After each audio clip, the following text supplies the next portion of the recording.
All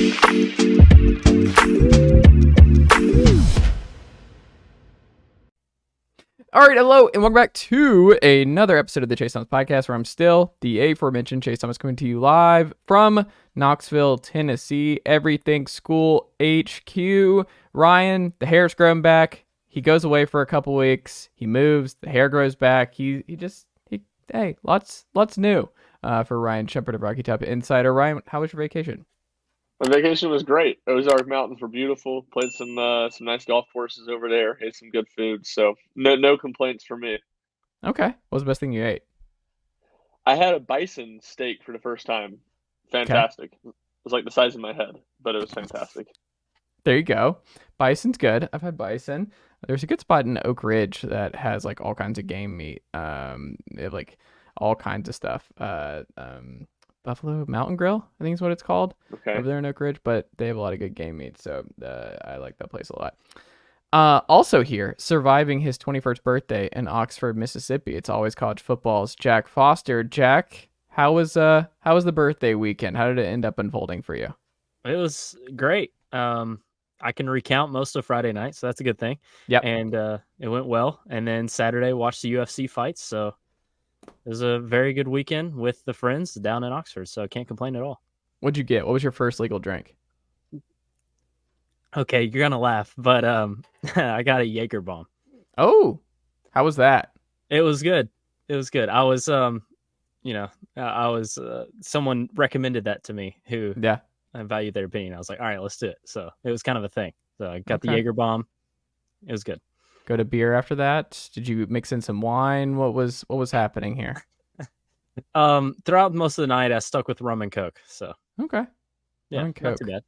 But there you go. Had a daiquiri or two here and there, so And a what here and there? Daiquiri. I'm sorry. You had a daiquiri after a shot? Like, what was your stomach like in the morning? A daiquiri on a Friday night? What do you mean you had a daiquiri? What kind of daiquiri? Yeah. It was pina colada. Yeah, it was like an hour and a half afterward. What?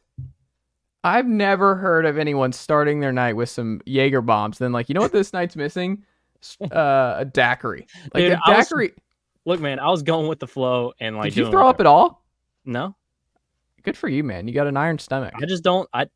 Like that's always been a thing for me. I just don't throw up. Like okay, that's what you should have led with here, because any other person who's going daiquiri multiple drinks in, I mean, you're gonna be in for some problems in the wee hours. Is what's gonna happen there? I would have thrown up just after the Jaeger bomb. So my stomach's so weak, I would have gotten straight to throwing up.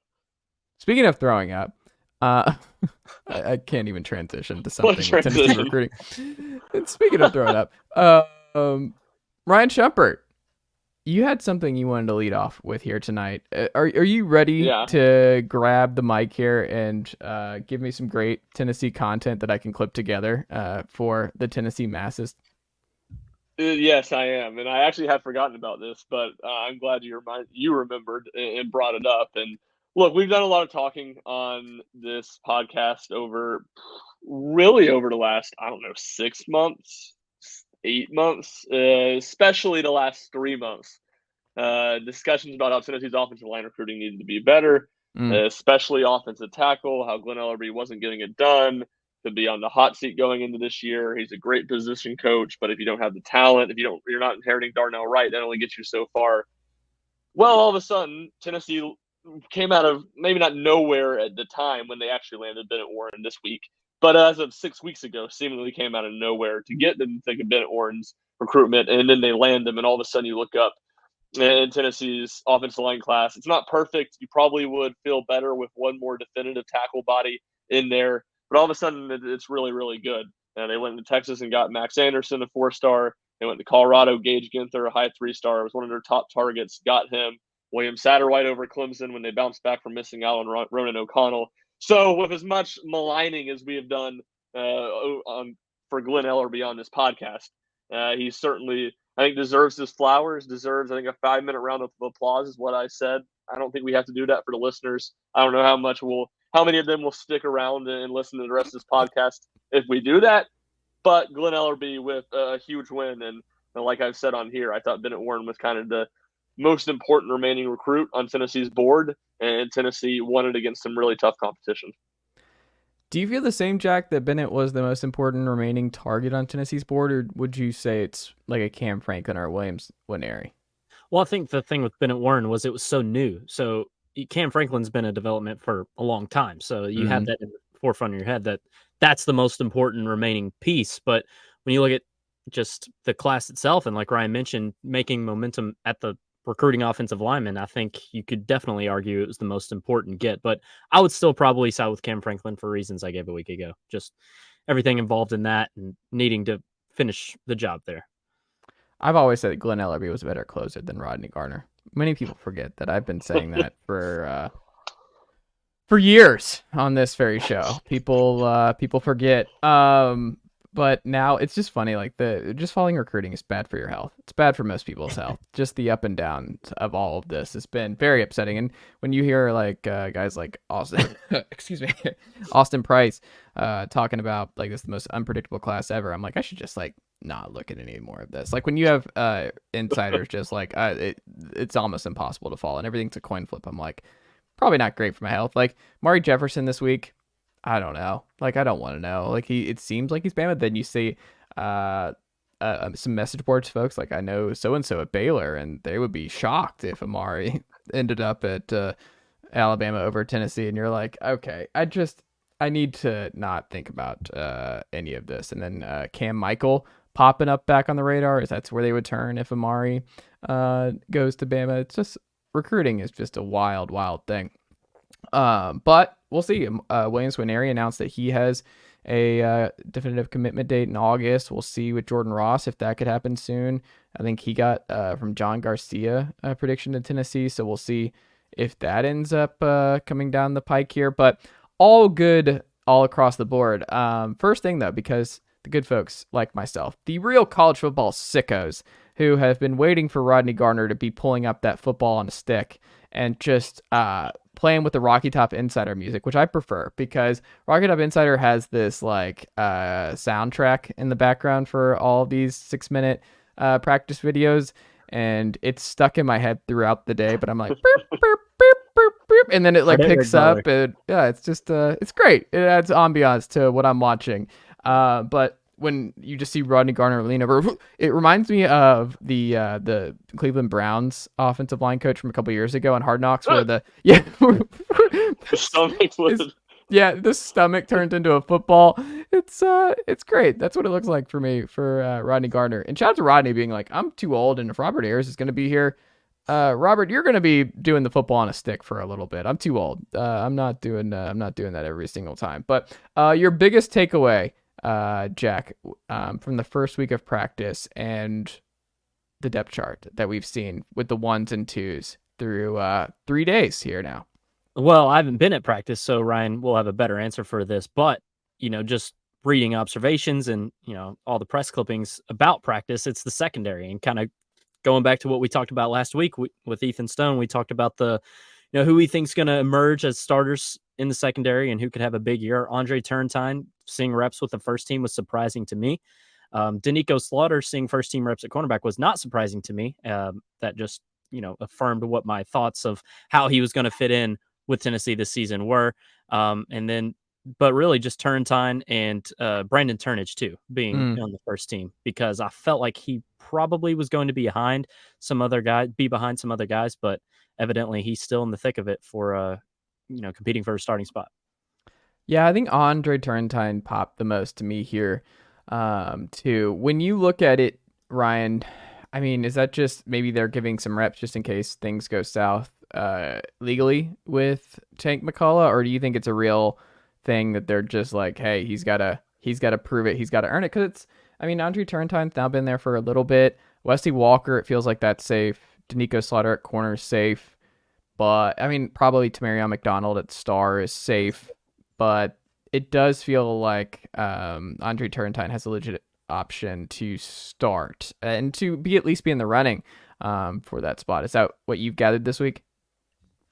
Yeah, definitely. And I think that probably has to be the biggest surprise. And look, it's like 4 reps that he was in 11 on 11 when they're not wearing pads on the first day of practice when they know the media is watching. So I don't want to buy too much into Hmm. it, and I think that's a good point with the McCullough legal situation.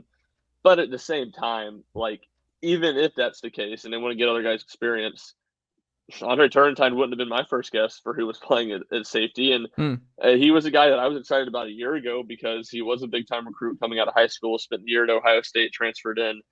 But he didn't really come close to playing any meaningful football for Tennessee last year, so it was a big surprise for me. But I think at the very least, again, I'm not trying to, you know, read too much into it, but at the very least, it's an interesting development. And as I kind of said, look, Jalen McCullough, it's good to have his leadership. It's good to have his experience back there, but it would be good for Tennessee if that experience was not playing 80 snaps defensively a game, playing 20, 30 snaps, and someone could overtake him.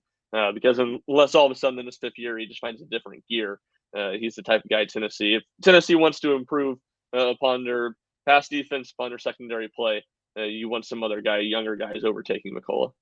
So just from what you've seen this week, Ryan, do you think Turrentine is ahead of Christian Charles? I mean, it's hard to tell from any. The only thing we've seen this week is that, and Yeah. he was running first, and Charles was running third team. So I would say so. But to your point, like I would have definitely guessed Charles would be ahead of him, and Right. he's a guy that I've been excited about, or at least intrigued by the possibility with him back at safety, of him kind of making a run into the starting lineup, or at the very least, just playing a lot more minutes or a lot more snaps.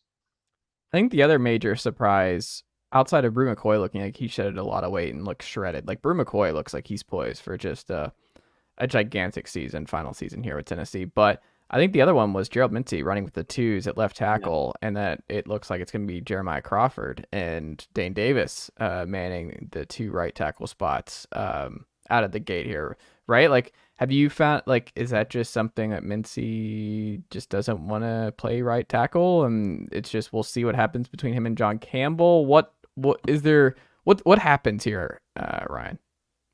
It's hard to think it's not, some degree of Mincey's really struggled at right tackle, or he doesn't want to play there, because it really feels like John Campbell's entrenched as the starting left tackle. And it felt like you're going to have a position battle again last offseason or last fall camp is at the left tackle spot, now at the right tackle spot between Mincey and Crawford. And those are 2 guys that have been pretty similar in, the 1 year that they've each played extensively at Tennessee. I know Crawford played a little bit in 2021.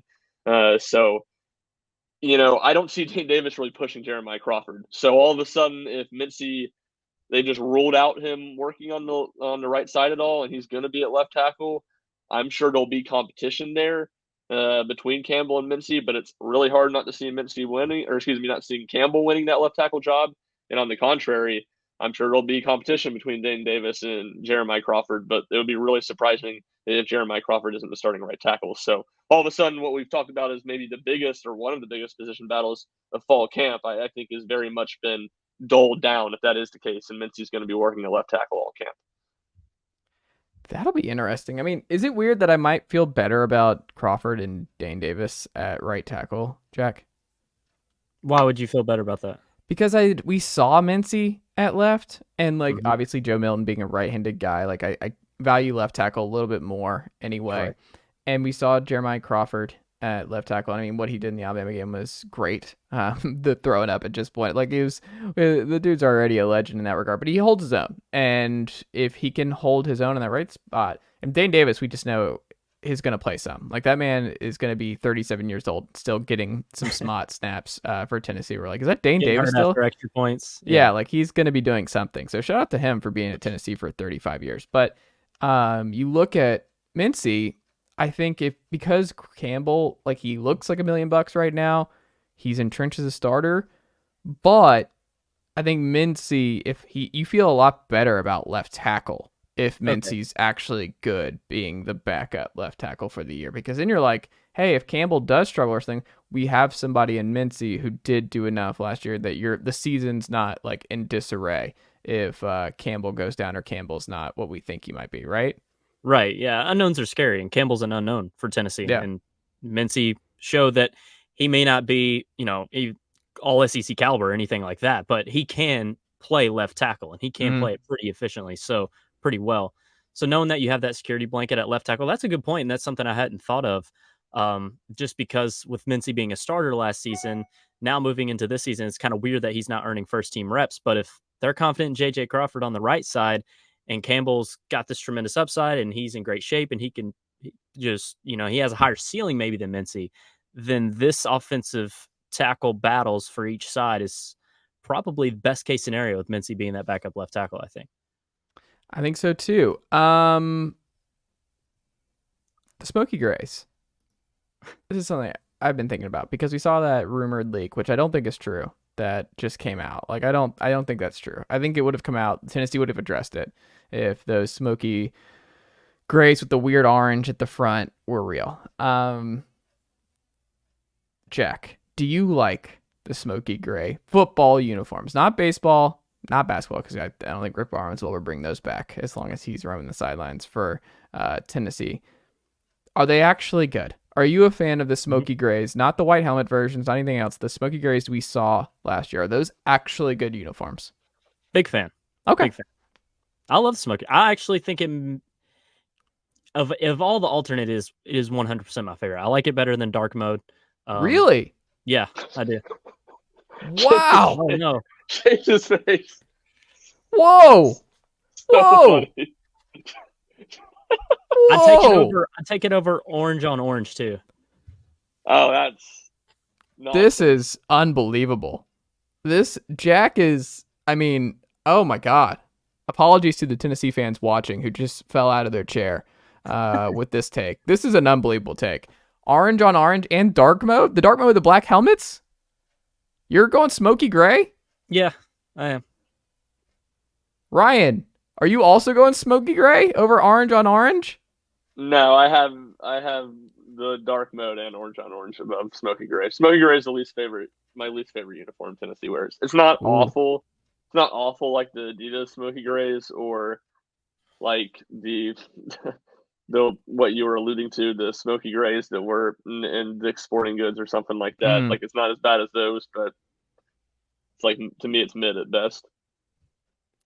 I don't think the Smokey Grays are bad. I like them in a vacuum. Like they don't look bad. They're just fine. And the thing about the Smokey Grays is Tennessee has some elite uniforms next to them. Like the dark mode was just top notch. Like the actual dark note black and orange is top notch. I like dark mode, but I'm afraid it's going to get totally overdone in the next couple of years. Oh, for sure, because it's going to be a favorite. Like you can tell by like how many kids like are wearing it and recruiting stuff and everything else. If Heupel asked them every week, like, what do you want to wear, and like there was no rule on how many times they were allowed to wear as a uniform, they're wearing dark mode every single week. They're like, dark mode again, dark mode again, and it's like, hey guys, what about this? No, dark mode again. The underrated one I hope they do yearly was the Pat Summit orange on orange with the light blue. That looked very good. Super cool. Yeah, definitely. I would do that every year. But I don't think they're doing it right. For homecoming game. Yeah, year. I think that'd be good. I know that'd be good too. I know last year was like the first year every team had some sort of Summit blue in their uniform. Yeah. Football included with basketball and all that stuff. So I don't know if that was just a one-off or if that's just going to continue. So yeah, it was like spun or pitched as like 50 years of Title IX when it happened. So I know that's the reason they initiated it this year. But I think everybody liked it, so I would hope they would bring it back. And for one game a year, every year. Again, I like the homecoming idea. Yeah, there you go. Jack, when you look at the linebacker depth here for Tennessee this year, as we continue on our preview series, is it better than a year ago? Who are you most excited about, and do you think Tennessee actually might get elite play at linebacker this year? I think it's deep. I'm more excited about the depth this year than I have been. I don't know if it'll be better than last year. I don't know if I'm ready to say that. Aaron Beasley has to take a pretty good step, and I think he could. He was a menace against Clemson, and I like Keenan Pili. So the starters, Beasley and Pili, have a lot of upside. Certainly Beasley, of course, you kind of know what Pili is, being a old guy in the room, but I'm just really excited about the young guys. I think Elijah Herring still has a lot of potential that we haven't quite seen yet. Arian Carter is my favorite freshman on Tennessee right now. And then Caleb Perry, he's looked good in practice. He looked good in the spring. Obviously, of course, haven't seen him in the fall yet, but he's looked good when I've seen him. I think Carter and Herring are more talented, but though it's 5 deep in my eyes, and it's it's the position group on the defense I'm most intrigued to watch, probably. Maybe not the one I think has the highest upside or the most excited about how well they can do, but I'm the most intrigued by. That's fair. What do you think, Ryan? I'd echo a lot of what Jack says. I mean, even before he said it, intrigued was the word that comes to mind. I do think it can be better because I think I have a lot of confidence in Aaron Beasley to take that jump that Jack was talking about. I just think he got a lot better last year, and he was playing his best football at the end of the season. I think it's logical to think he can make a jump, and I think I wrote somewhere something like that. Maybe I said on another podcast, but if I had to pick somebody on the defense who's going to be all SEC at the end of the season, it would be Aaron Beasley. I think he's going to have a big year. Keenan Pili is a great plug guy to have some veteran leadership, kind of to buy your time for the young guys. But yeah, I mean, it's hard not to be excited about them, especially Herring and Carter. Herring, I thought, was pretty good when he played some real snaps last year. I mean, he played in real big moments in games, didn't play a ton of snaps, but they had trust to put him in. I think he's gotten bigger. I think he's going to be really solid. And then Aaron Carter is, I mean, he's a monster to look at. Like, you sit there and you see Elijah Herring at practice, and you're like, man, he looks good. He's added some weight, like he's stronger. And then Aaron Carter goes up and stands beside him. And it's like, this kid's a junior at Alabama. He's not a freshman at Tennessee. I mean, he is just massive. And again, that type of stuff, the eyeball test isn't what gets you on the field. And I know I'm not smart enough of a football brain to watch them go through drills and say Aaron Carter's going to be a starter. But man, I just think he's a really talented guy who's going to push for some playing time. And when you have Beasley, I think, is going to be really good. You have another veteran piece who isn't a stud, but is going to be solid, and a lot of talented young guys. I think that's a good mix, and it's crazy to see considering where Tennessee's linebacker room was 2 years ago. And barring any injury, here's what I think will happen. After Virginia and Austin Peay, when Aaron Carter and Elijah Herring see more meaningful snaps and more meaningful playing time, of course, in garbage time, I think by like week 5, you'll look at Tennessee's linebacker room and be like, you know what? If worse comes to worse and it had to be Elijah Herring and Aaron Carter every week, it wouldn't be that bad. Like, it wouldn't be that big of a deal. And it'll probably never have to happen, of course, because Beasley and Pili are going to start all year. But that's my confidence level with Herring and Carter. I think it wouldn't be like Solon Page and Jawan Mitchell. Like, exactly. If you had to do that, like, that would have been disastrous. Well, I think that's the other part of it with Keenan Pili. Like, part of the reason people are buying in on Keenan Pili, I think, a little bit more is because he got the what award did he get for being a leader? Basically, in the spring, they gave him some kind of award this offseason for how he's come in and competed and all that kind of stuff. Here's the thing: the dude had serious knee problems. He tore his ACL. He was okay last year. Like, a lot of this is just kind of projecting that he's going to be closer to what he was 2 years ago at this point. Jawan Mitchell also came into the University of Tennessee, kind of like people were talking themselves in, plug and play, veteran stopgap. Like, it's easy to forget because Jawan Mitchell didn't go great by and large, but he'll always have that pick against Kentucky where he was in the right place at the right time after that Danico hit. Like, so that'll probably be the coolest moment for Juju here in Knoxville. But the way I look at it, I would be surprised if Keenan Pili is still starting next to Aaron Beasley by the end of the year. I think there's going to be a lot of rotation just across the board on defense.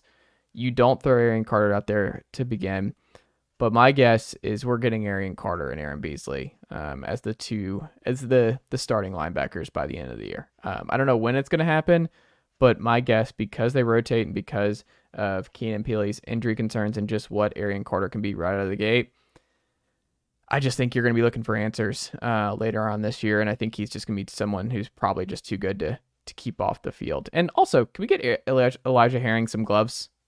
I see him more like in all these practices, his arms are just barren, and it drives me nuts. I can't. It's like batters who don't wear batting gloves. I can't stand it. It's so aesthetically appalling. We need to get him some gloves. Like, we need to get Elijah Herring some gloves. And he's got this weird face mask that doesn't work for a linebacker. Everything about Elijah Herring's aesthetics drive me nuts. X on the face mask, X on the lack of gloves, X on the lack of an arm sleeve or something. we got to add something to Elijah Herring because it doesn't work for me. It's an F all across the board, and he needs me specifically to come into the practice facility when who can forget that I made this point in the group chat. Why are we practicing indoors when it rains a little bit when we're trying to beat the University of Georgia? Because if any of us can speak to anything, it's that the Tennessee Volunteers lost to the Georgia Bulldogs last year in Athens because it rained in the second half. Many people forget that. Only because of the rain. Yeah, that's it. Only because Not of like the it rain. was 27-6 or anything. No. And as we agree unanimously on this very podcast, specifically Jack Foster of Always College Football and Ryan Schumpert of Rocky Top Insider tweeted them primarily, or no, exit them. This is Post them. Get it right. Posted them. Repost. We're already practicing indoors. What are we doing? Hype. We gotta be outside. We gotta be out in the rain. We gotta remember the Titans. What is this? What are we doing here? We need to be doing that. All that to say, is it crazy to think that Aaron Carter could be it will be a starter by the end of the year? My question is, and this may be, just simple-minded, but when have we seen, Tim Banks and this coaching staff on the defensive side of the football put a lot of trust into a true freshman? Have we I don't seen think it they've had all? a choice though before this. Like the linebacker That's room's fair. been And it's, awful. it's still They fairly really new. haven't had many options, and I think he may have been more likely to throw some guys out. But in the even last beyond years. the linebacker room, can you think of anybody? Well, I mean, I would say my rebuttal would be most of like the big time recruits they've brought in have been defensive linemen. And Yeah. Tennessee's had at least decent depth there, and that's the hardest spot to play right away. And I was going to say the SEC, but college football as a whole is the line of scrimmage.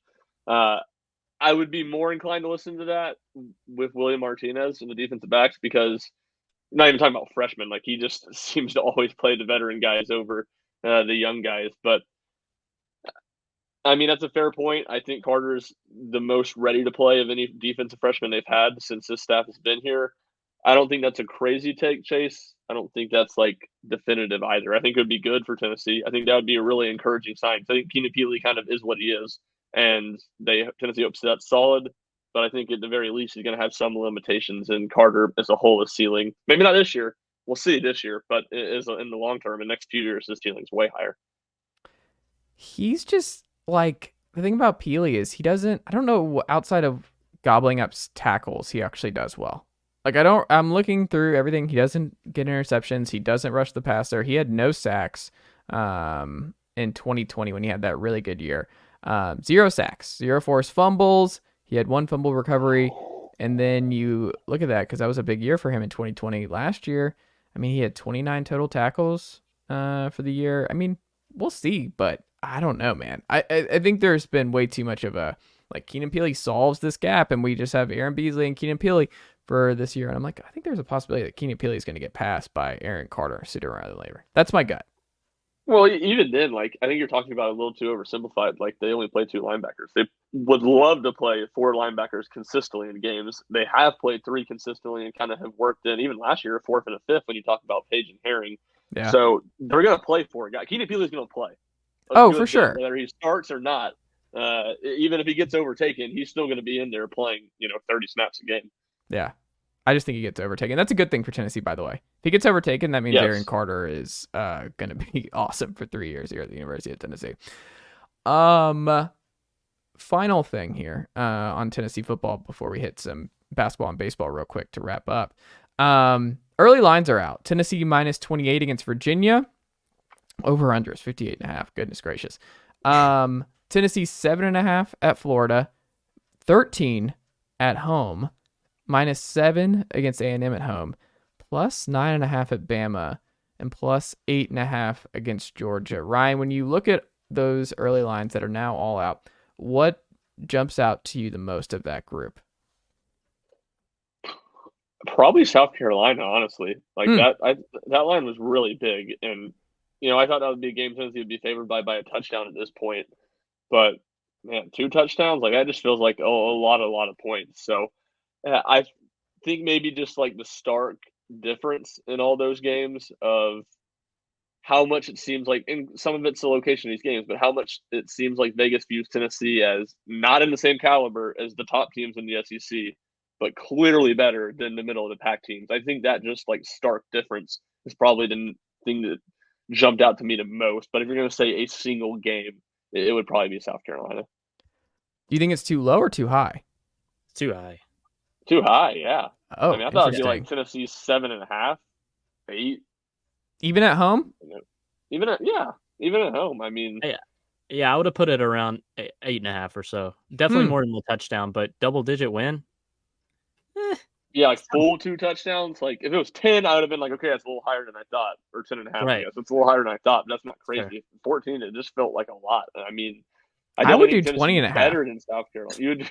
I'm not kidding. Like that's a game that the Weren't last 2 games have been blowouts at home. About how that Just was because the best chance they lose, besides Georgia and Alabama. I think this game is an absolute bloodbath. Like I don't like you look at it when I forgot Heupel when he was asked. Ryan, you I don't know if you remember this, where he was when Heupel was asked about this. He's done so many quick interviews lately. But when he was like, I think someone asked him like, what hurt more, or what you think about more, the Alabama loss or the Alabama win or the South Carolina loss? And there was like no hesitation. It was the South Carolina loss. Like it was one of those where it stuck with him, and every like buddy around the program seems to think that's the game that's circled of like, this is, we remember how that game ended last year, certain Shane Beamer antics during that game, what that loss meant to last year's Tennessee team. I mean, what Tennessee did 2 years ago at home against South Carolina. I don't know. I think this one might be one of those where it's just going to be a blowout, maybe back and forth, depending on who's home. Like I would go higher. Like if Tennessee wins that game at home, they're absolutely winning that game by more than 2 touchdowns. Like that's not going to be a 2-touchdown game. I would be floored if it's only a 2-score game and Tennessee wins. It's a strong word. Floored. South Carolina's a good team. It's not like they just caught. I wouldn't say they're good. They're okay. They're fine. I'm Chase. I was in your boat for a long time. I'm starting to come around on Shane Beamer. Not that I think he's going to be like. Oh no. They just got Dylan Stewart. It's time to recognize Shane Beamer. Like, but they're recruiting well. He has won more games each of the last 2 years than I thought he would, and it hasn't been ugly. Like I've been, okay, this is ugly. This isn't. You can't continue to do this, and maybe that will prove right. But at some point, you got to tip your cap to your ability to win games, however you can do it, and it's what his dad did for a long time. And again, I don't think he's going to be great, but I think he's going to have South Carolina relevant and not a just easy pushover game. At least year after year. Yeah. I think I don't know how long Beamer's in Columbia, but if Spencer Rattler like builds off of what he did those last 3 games, there's no way Tennessee wins this game by 2 or more touchdowns. It is August 3rd. Like Rattler completely flipped who he was around. Great. This game is going to be 59-23 max, like 23 max for South Carolina. It is going to be Missouri. Minimum for 2021. Yes, it is not going. It's not just going to be copy paste from 2021. It's not going to happen. It's going to be worse. I'm not kidding. Like it's going to be worse. Like I will bet a large sum of money with you about Tennessee will not beat South Carolina by more points than they did in 2021. They are going to humiliate South Carolina at home. Like it is going to be one of the biggest if they lose, especially to Florida right before that, the anger and the beatdown, because like Tennessee is not losing to Florida and South Carolina early in their schedule. That is not happening. None. Like if that happens, we have it's just disaster central. Like we're in some real trouble all across the board. I'm losing my mind. It's gonna be great content. I'm firing everybody. I am going to be off the deep end where it's like this is some absolute nonsense. I'm calling into Tony Basilio. Like I am doing whatever I got to do. Look, I am doing whatever I've got to do to right the ship because I am a company man, a university man through and through. But like, I am so certain outside of beating Kentucky, I am so certain that Tennessee wins this game. There are 2 games in the calendar, actually 3, that I'm dead certain Tennessee wins. It's Missouri, okay. It's Kentucky, and it's South Carolina. And Vanderbilt doesn't count because we all know. Like, okay, yeah, like Vanderbilt, we know. But those are the 3 that I am 1,000% certain they are winning all 3. Like, clip it, whatever, South Carolina fans, I don't care. Like, this is an absolute blowout. Like, just put it, Dowell Logans can come in here and try and run this offense that he's going to run against Josh Heupel. When Josh Heupel wins big at home, he wins big at home. Like, it gets ugly in a hurry. This game will get ugly in a hurry. And guess who will not play well from behind? South Carolina. They can't get in a 21-3 hole against Tennessee. That's not an offense that can play back and forth like a Tennessee can. It's going to get ugly. If Tennessee wins that game, it will be ugly. And it will be ugly because Tennessee is going to win that game. I would set the line at 20.5. Way too conservative. Way too conservative. You know that's absurd. You're just saying that. No, I'm not. Like, we saw it 2 years ago. I predicted South Carolina to beat Tennessee last year. I predicted every single game correctly on Tennessee. I don't know about that one. But what do you mean? The tapes are there. The tapes are there. I'm not saying you're wrong. I don't know what you think. Somebody not as good as Tennessee to beat Tennessee. Oh my God. No, that's not true. It's on the full ride with Matt Green. We've talked about it ad nauseum. It's on record. It's out there, Ryan Schumpert. Saying that, but again, if it wasn't on this podcast, I can't. Yeah, well, that's your fault for not listening to other shows, which bad podcast co-host. But anyway, like, you look at this where, look, guess what? I predicted it exactly right. 10-2. I said they would split Georgia and Bama and lose to South Carolina to end the year. Predicted it. You said it before the season. Before the season. Okay, that's a little different than going into that week and saying South Carolina's going to win. 100%. Very different. Okay, yeah, it's very different. Like this year, here's what's happening this year. Just go ahead and book it. Like, I am right here, August 3rd. Guess who knows? Chase Thomas knows how Tennessee season's going to go. Guess who knows? It's me. I'm the problem. It's me. Guess what? They lose to Florida. They lose to Georgia, and they lose to Alabama. They go 9-3. And then I think they lose a bowl game because I think they're going to lose. I think this year finishes 9-4. Going 9-3. If they lose to Florida, they're not going 9-3. Well, we'll see. No, they won't beat A&M. I'm sorry. They lose to Florida, they're not a good enough team to beat A&M. I deserve the benefit of the doubt. 10-2, perfect record last year. Many forget. You were on it last year. I don't mean to take any of that away. That's exactly what just happened here, Ryan. I have the tapes from 2 minutes ago. You were trying to take things away. You can't just say, I don't mean to take any of that away. You yelled at me and said you didn't do that. I didn't yell. I said, whoa, I don't remember you because when this is... Jack, what is a whoa very loudly? Is that a yelling? What is that? This is Big Orange Friday. Yeah. And on the Big Orange Friday program before the season, I remember you saying Tennessee will go 10-2. They'll beat one of Georgia and Alabama, and they'll lose to a team they shouldn't. And I'm not saying you didn't say they will beat South Carolina on another podcast. I'm not saying that, but don't act like I'm out of my mind when you're acting like you said it to my face. You didn't say it to my face. I don't know. It might have. It could have been at Litton's. It could have been it could have been at an Oak Ridge football game. I don't know. Ryan, I can't keep track of everything I say to you at all times. I'm you're the daytime reporter. I can keep track of most of it, and I know you didn't say that. But again, as I was trying to give you credit, you were at the very least of what I know had the exact premise right. If you're not lying to me, which I don't think you are, I'm not accusing you of lying. If you're not lying to me, you had the complete. Jack, have I ever said that you were my favorite podcast co-host on a Tennessee podcast on the Chase Thomas podcast? Because if I haven't before, disrespectful to Ethan. That's disrespectful to Ethan. Well, Ethan, where is Ethan? Do you see Ethan, Ryan? Do you see Ethan? Where is Ethan? Where's Ethan Stone? It's the hardest working man in the Palmetto State, so that's true. I don't want to hear it. He's preparing for Big Ten to add like 5 teams by morning, so he's got a busy 24 hours ahead of him. Oregon, Washington write-ups already. Like I'm just imagining Ethan doing like the Kermit the Frog gif where he's like on the typewriter just typing frantically. I was thinking of the Kermit the Frog picture where he's just on the bench with the. That's what I was thinking as he's trying to get ready for Big Ten expansion content.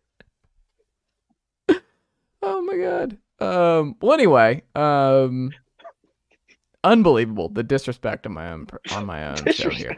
The unbelievable disrespect, and Ryan just not even listening to what he's saying when he's attacking, and just I'm not yelling. I'm just shouting "whoa" at you. Ridiculous claims. The people heard it. The people heard it. Jack, what about you? What was the biggest one for you? Is it South Carolina? Maybe. Yeah, that one's high. And Ryan made a good point on it. I thought. No, he didn't. A&M was high too. I thought A&M was high for Tennessee. I figured that line would not be a touchdown. Really? Yeah, I would figure like 5.5 or so. Can I do Chase? Can I do my Chase Thomas impression?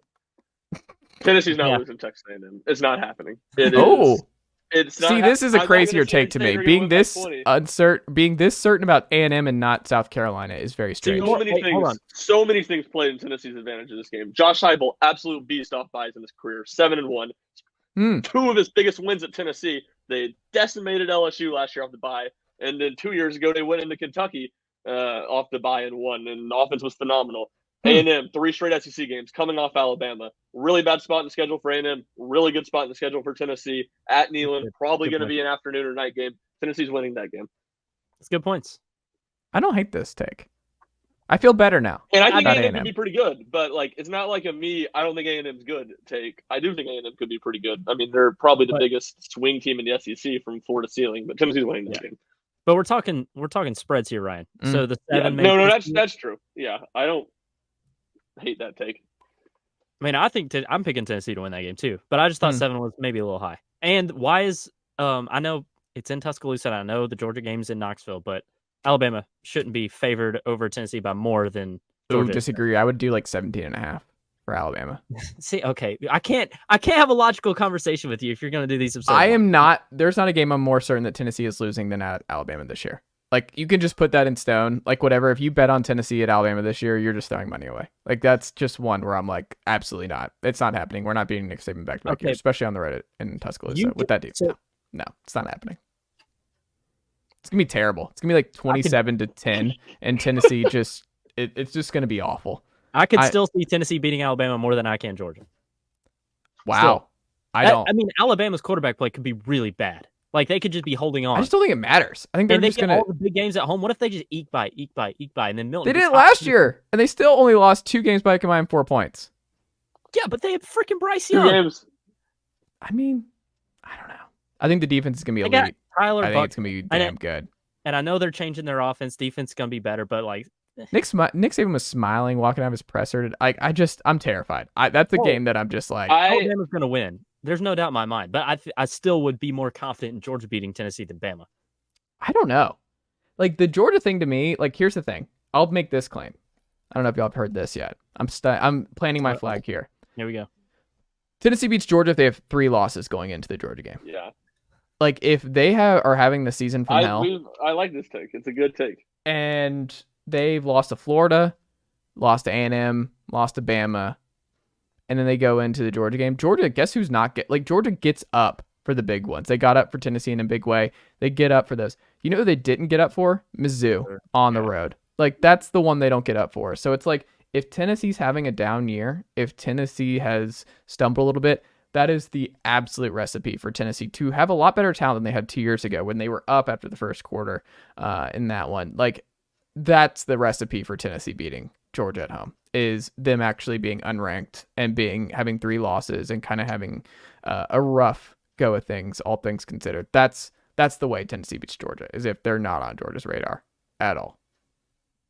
But if they are, and they're undefeated or they have 1 loss, they'll be undefeated. Wait, is the Ole Miss game before Tennessee? Week before, right? Oh, no, I'm saying if Tennessee is undefeated. I got you. Yeah, I don't want that. If it's a top 5, top 10 matchup, right. I mean, I'll be there either way, and it's going to be great, and I'm just going to be losing my mind either way and really getting in some Georgia Bulldogs' face. The amount of obnoxious I'll be the most obnoxious for South Carolina. Like, the South Carolina stuff, I'll be pretty obnoxious. I don't know what I'm going to do yet, but I'm going to be pretty outrageous. It's going to be pretty awful. Can believe it. Ryan, where do you land? I believe it. No, I mean, I like the Alabama-Georgia debate specifically. Yeah. Uh-huh. I think Alabama. I'm not punting on Tennessee's chances of winning that game. I mean, I don't think they will. You're with me. Okay. I was like you, Jack, like that. Besides Florida and the Georgia lines, every single line, I was like, I'm surprised that's not at least a couple points less. Either way. So yeah, I'd agree with that. But I do have there's a tremendous lack of respect from the college football media to Nick Saban and Alabama this offseason. I get it, but it's tremendous. So I do want to thank Chase for his service of not throwing more positive rat poison to the Alabama football program. So I respect the take, but I still think that's more likely than Tennessee beating Georgia. I'm out here giving us a fighting chance by being like, look, I think Bama should roll. Pardon the Yeah, pun. The Vols in Tuscaloosa. Personally, I think they should do it. How far is Tuscaloosa from Knoxville? about 4.5, 5 hours. It's a little bit longer than I was hoping to hear. Atlanta's 3.5. 4.5, 4 is a little too long for me. Yeah, you gotta go to. I think Birmingham's about 4 hours, and then I Mm. don't know what game day traffic looks like from Birmingham to Tuscaloosa, but that's typically like a 45-minute drive if there's not game day traffic. Jack, the case for and against Freddie Dilione starting for Tennessee for the full year. What is it? Case 4 is that he's a stud. He's a really talented player, and he's a good ball handler. He's not a natural point guard or anything like that, but early in the season, I think you could definitely see him starting point.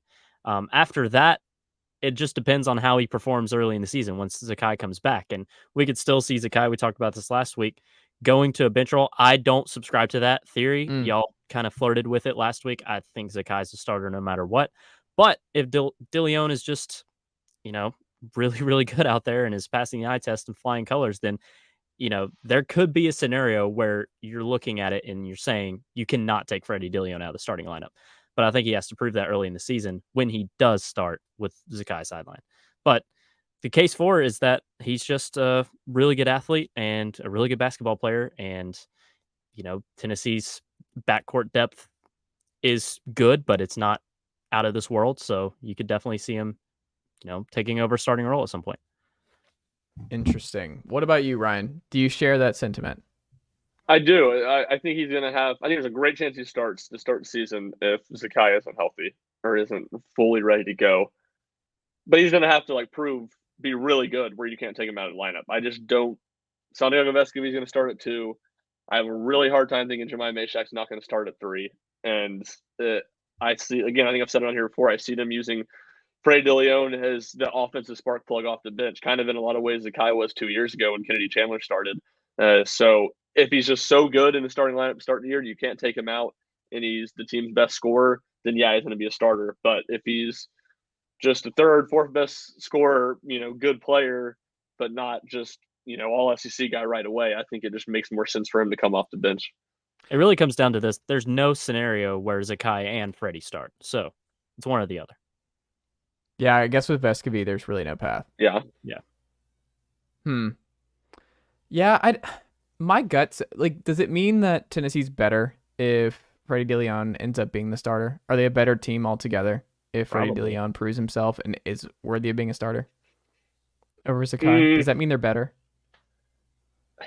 Not necessarily. I mean, in the way me and Jack just phrased it, yes, but I don't think it's probably in its whole complexion as simple as that. I mean, Zakai was in and out of the starting lineup last year, and he was clearly Tennessee's best point guard. So I could see a scenario where Freddie Dilione does end up starting, but it's not, just purely as simple as him being the best player. But yeah, I mean, probably, I guess, is the answer. As I kind of meander around it, I don't know. I don't have a good feel for that.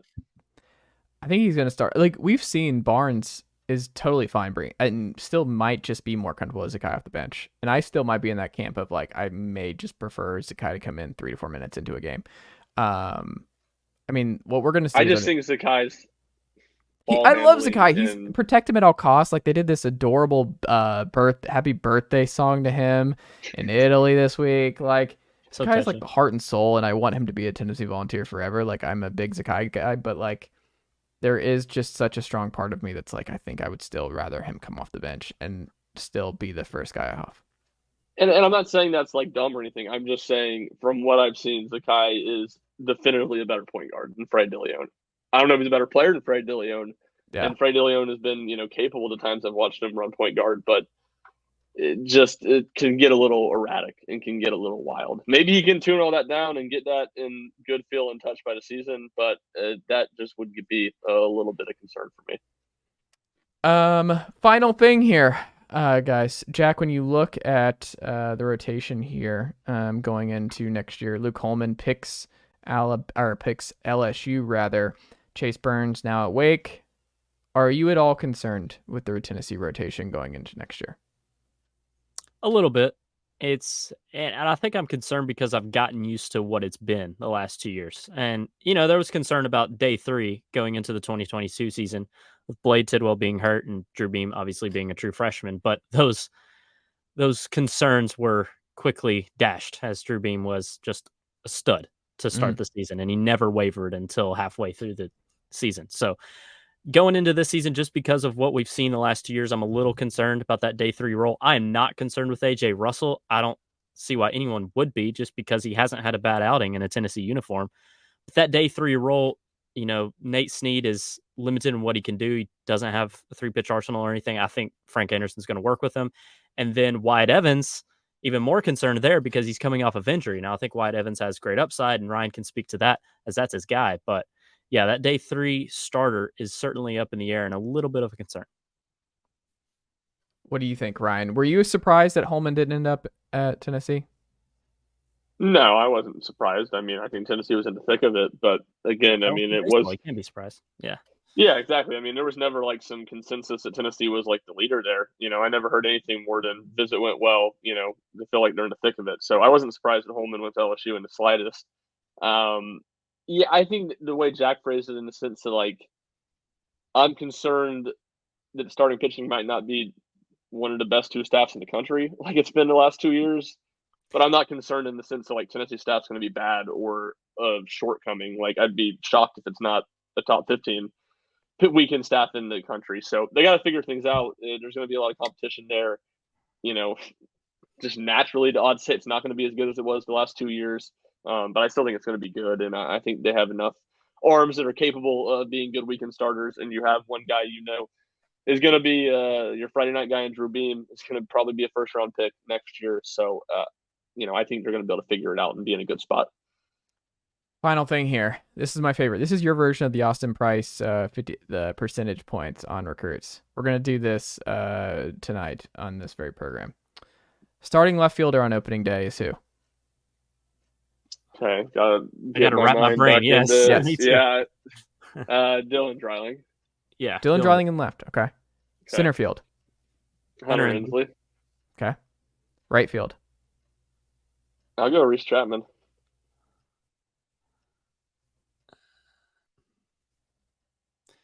Yeah, I guess. Okay. Third base. Billy Amick.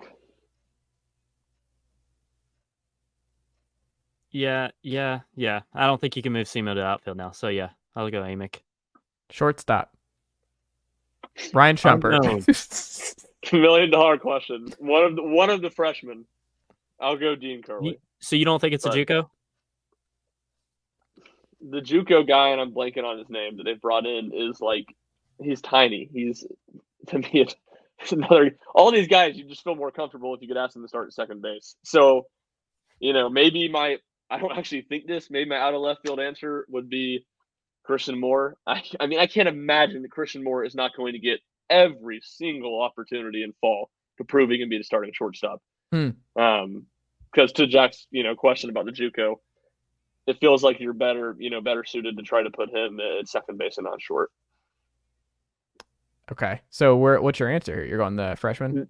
One of the freshmen. Dean, one of the freshmen, Dean Curley. But I mean, I'm just, picking straws out of the hat when you're talking about the freshman. Okay. Jack, what about you? Yeah, I mean, I gotta, see the fall reports and stuff before I can make an educated guess. But it'll be a JUCO or a freshman. I don't think anybody can make an educated guess right now, just because you haven't seen what they can do. So yeah, but it will not be a player. Dean Curley looks big. Is he a shortstop? How big is Dean Curley? 6'3", 195. He's a huge. Big fella.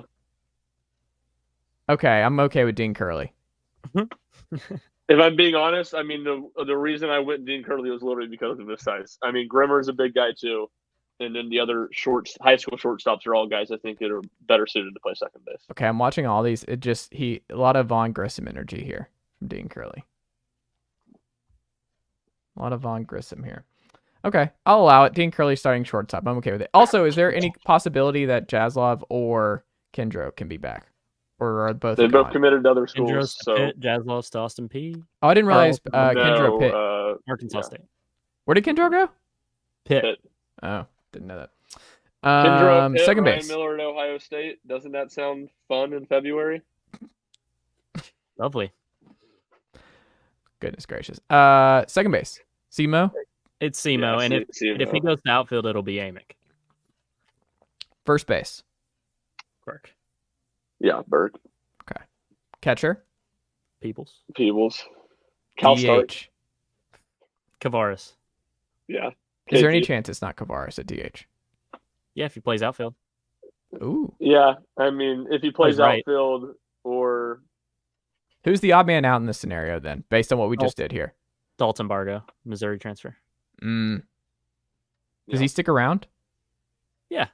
Okay. what was the stick around question? I mean, like, does he what's the point? Does he have time? Can he re-enter the portal Does if he he's pull not? Chris Ledlum? Yeah, that's what I'm saying. Can he pull a Chris Ledlum? It's just like acting like Dalton Barco's to be listening to us clowns talk on a podcast. To be like, oh, they think I'm gonna be the odd man out. Gosh, I gotta go in the portal now. Can't stay at Tennessee. Well, Jack Foster and Ryan Schumpert don't think I'm gonna start. I think I'm the tip guy to start the year. Can't go to Tennessee anymore. What was that question? I hate you, Ryan. You've just been ridiculous tonight. You're just going at me multiple times. You go on vacation once and you just come back as a bully. Befuddled. You what? He's so befuddled. I was just befuddled by the question. I was just trying to figure out what you meant, and then I can't prove your point that I'm a bully, so I won't say anything else about that comment. Also, we know Tony V's you've got Tony V's number. Like, he's a fan of the program. Like, what if you got a text from Tony V after he should just transfer, huh? What if you got that text tomorrow? Would that not be one of the funniest Tennessee moments of all time? That would be very, very funny. I would also be confused what Tony's doing, spending his time in minute 57 of this podcast. He's just listened. He's just listened to the whole thing. Wait, Chase, don't you do metadata? He can just fast forward. I was gonna say I do metadata. I Yeah, do there we go. timestamps. Okay. Yeah, he'd only need about 7 Maybe he minutes will. here. He only needs 7 minutes to catch up, and he's like, "Shit, I guess he's out. Like, I gotta go text my guy and see to make sure that he's all right. Look, it's just Ryan and Jack. It's nothing. Stick with us. We'll be all right. Griffin Merritt was in and out. Like, look, stay with us. You never know." That's right. Yeah. There you go.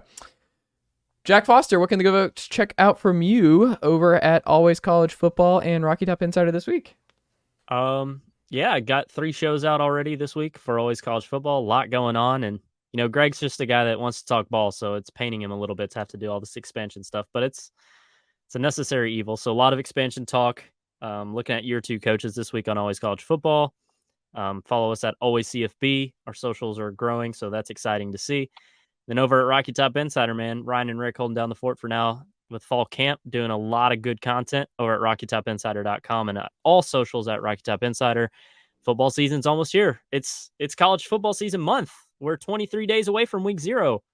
Toe meets leather in Dublin. Let's go. Oh, God. Who's the Dublin game this year? Navy and Notre Dame. Most exciting game of the season. That's going to be ugly. Ryan Schumpert, what about you? Rocky Top Insider and all of your pieces you've got cooking. Like, you're on the sidelines. You're checking out who's fit, who's not, who's practicing well, who's in first string, who's in second string. Are you already tired of it? Or are you still enjoying the whole 45 minutes of practice every day? Well, we got 45 minutes one day. We were back down to our 15 to 20 today, which is what will be the rest of camp. Yeah, I mean, the first day, seeing 45 minutes felt fantastic. I wouldn't say I'm past it yet. Mm-hmm. I'm not just like over the moon, but I'm not past it. Give me another week, I will be. Once I've had to write like 7 practice observations, trying to find different things of them doing drills and throwing routes on air, I will be. But yeah, plenty of stuff from that, plenty of stuff from us talking to the coaches and players every day. Had some good stories on some of Tennessee's freshman newcomers the last 2 days, Emmanuel Okoye, and then the defensive lineman talking about playing for Rodney Gardner. And then Tennessee basketball, set out to write a pretty simple what to watch for piece as the team embarks on their 3 exhibition games in Italy. I just love college basketball so much that I ended up writing over 1,000 words of what I'm watching for. So If you're a college basketball freak, that's probably going to be our least read article in RTI today because no one cares about exhibition college basketball in the middle of football fall camp. But if you're a freak, go read it, and I got the Flow Sports subscription this evening, so I'll be watching dedication. the games and writing stories on Vols versus the Lithuanian under-21 team twice, and then maybe Stella some Italian club league team that they play in their third game on Monday. Make sure to expense that. Is there a good Italian player in the NBA? Can't think of one. I'm sure there is. No one comes to mind now. What is that? What was that player for the Hawks? Last name started with a G. Was he Italian? When they Danilo Gallinari. Oh yeah, Gallinari. I forgot he's still in the league. I was like, is Gallo still in the league? Yeah, Marco Bellinelli is someone. That's who I was thinking of. Yeah. I was thinking of Belly, and then obviously Andre Bargnani. Oof.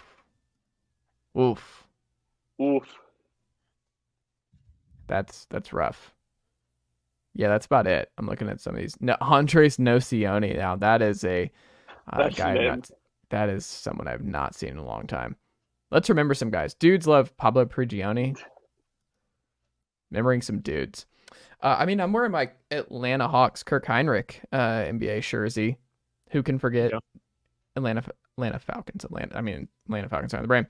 Jack Foster, Ryan Schumpert, always a pleasure. Thank you, and I will talk to y'all next week. Well done, nephew. Chase Thomas Podcast. Hell yeah.